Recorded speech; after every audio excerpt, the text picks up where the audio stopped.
সম্মানিত ভিউয়ার্স, আমরা আসলে এই বাংলাদেশের নাগরিক হিসাবে আমাদের যে দায়িত্ব কর্তব্য রয়েছে, সেই দায়িত্ব কর্তব্য থেকে আমরা যদি সহযোগিতা না করি তাহলে হয়তোবা সরকারের দ্বারা একাও সম্ভব নয়।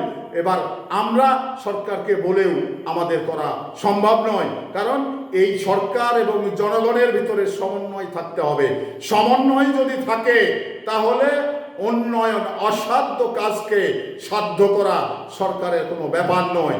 কারণ আপনারা জানেন যে এই ৩৫,০০০ কোটি টাকার যে প্রকল্প পদ্মা ব্যারেজ, এটা কিন্তু সরকার হাতে নিয়েছেন।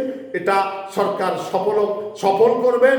সরকারের জায়গা থেকে সরকার এটা রাষ্ট্রের জন্য একটি ভালো সুন্দর প্রকল্প সরকার নিয়ে নিয়েছেন। তো এই প্রকল্প বাস্তবায়নের ক্ষেত্রে যার যতটুকু ভূমিকা, সে ততটুকুই ভূমিকা রাখতে হবে আমি মনে করি, তাহলেই সম্ভব।